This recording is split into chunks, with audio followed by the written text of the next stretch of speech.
Hey everyone, Miss Melior here, back with another video. In today's video, I'm going to be divulging all of the secrets that I know about reviving old clothes and shoes. One of the things that I'm always saying on this YouTube channel and on my Instagram account with regards to being more eco-friendly in your wardrobe is to consume less and keep your garments alive for as long as possible. Keep them out of landfills, keep them from being incinerated, and just keep them from polluting the planet.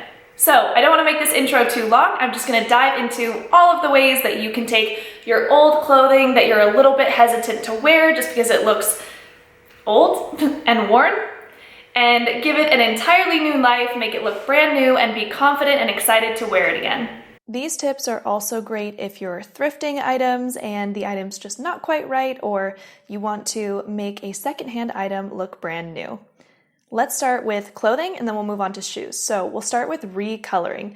Now I have a pair of these black jeans that I actually cropped and they've faded so much they don't even look black anymore. So I bought this packet of clothing dye, and you can get this in a ton of different colors. It's not just for black.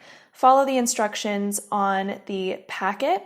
Mine required me to put it into a liter of water and add some salt, and then throw it into the washing machine with my item. And it also called for the highest setting with the hottest temperature, so that is exactly what I did, and the jeans turned out amazing.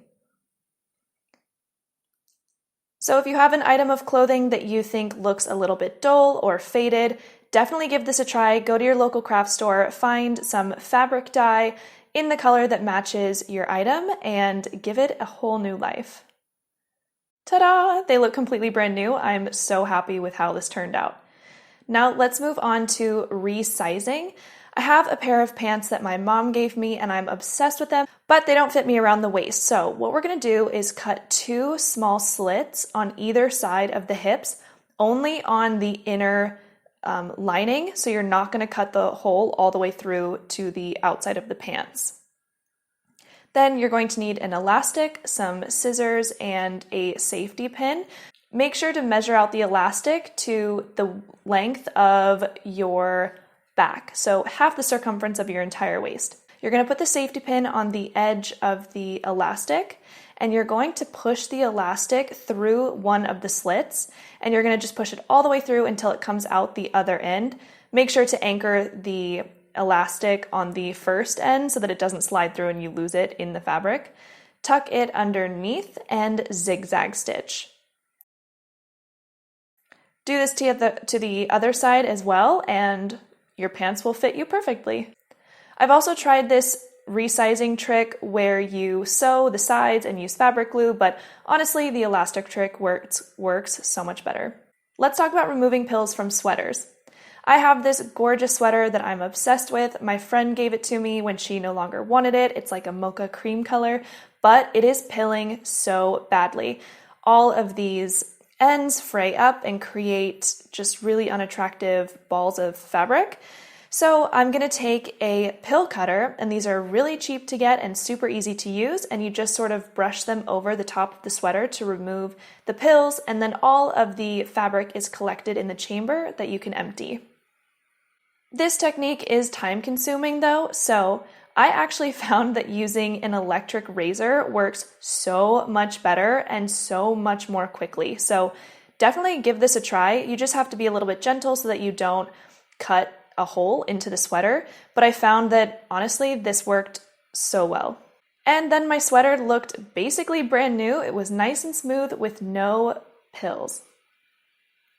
Continuing on talking about sweaters, let's talk about securing loose strands when you have a woven sweater. So I have this woven sweater, again, that my mom gave me, but the yarn bits have broken and are unweaving. So I'm going to take some textile glue, flip the sweater inside out, add just a small dollop of glue next to each yarn that is broken, and glue it down so that it doesn't go anywhere. Once the glue dries, I'll cut the excess ends off, and I'll have a perfectly good sweater again.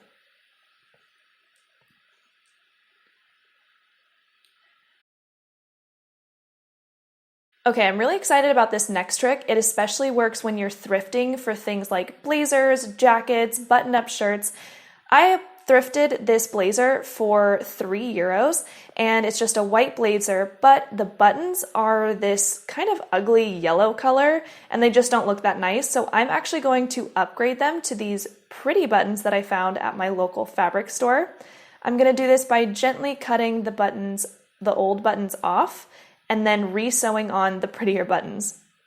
This is such an easy trick, but I honestly didn't think to do it before, and I'm so happy I learned about it because I'm going to be upgrading all of my thrifted pieces from now on to just make them look a little more high-end.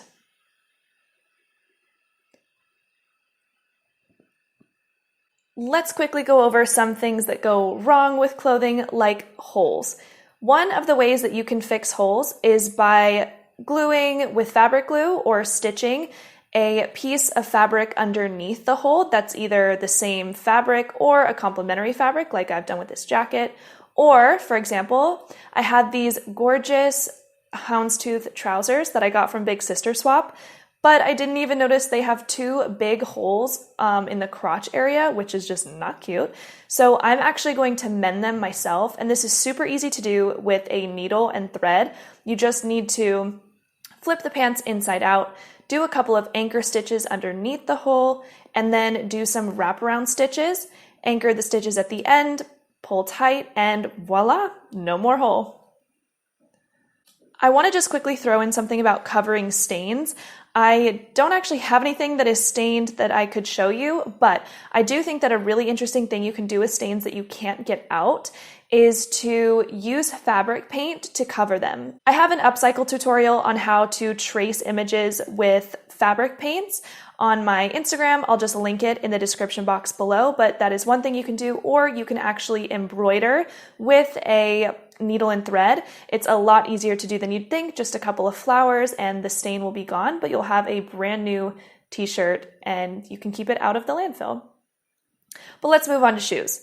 Let's talk about adjusting bent shoes. So I have these shoes that have just been in a box for so long and they tend to get misshaped when you leave them in storage for so long. So we're gonna just apply some heat using a hairdryer to all of the areas that have warped. In my case, it's the bows, but this could be any part of the shoe. This is also a really great trick for making small shoes fit you better. If you put on thick socks, put your foot in the shoe and then blast heat on with the hot air with the hairdryer, it will actually stretch the shoe and they'll fit you better. I've done this with a pair of thrifted loafers and it works like a charm. Okay, this next trick is one of my absolute favorites. I love wearing heels, but living in Europe, there's a lot of cobblestone streets and my heels get destroyed. So what I've started doing is buying some of these heel caps from Amazon. They come in a ton of different colors and a ton of different sizes, and I just pop them on the back of my heel, and it's like having a brand new heel.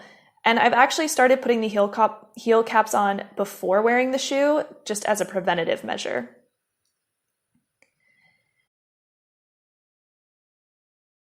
Now, let's talk about the greasy sweat stains that get stuck inside your shoes, especially ones where you don't wear socks. I couldn't find a lot of information on how to clean these properly online because I guess people just don't like it to talk about it. And I actually have tried cleaning these with like baking soda mixtures, vinegar, scrubbing them. I've tried everything and it doesn't work. So my solution is to get some of these adhesive insoles and put them into the shoe, and it's like having a brand new sole. No one will ever know that they're dirty underneath. The adhesive insoles also work for thrifted shoes that might just be too large and you need them to fit better. You can stick these insoles in and they'll fit perfectly. So you just have to select the correct insole, whether you need it on the back of the heel or under the pad of your foot. I use them for sizing. So those are all of the tips and tricks that I know of currently. If you know something I don't, please DM me on Instagram. That's @MissMelior. I would love to learn anything more about reviving old clothes and shoes that you know that I didn't mention in this video. Otherwise, I hope that you were able to learn something, and I hope you're able to put these tips to good use in your own wardrobe.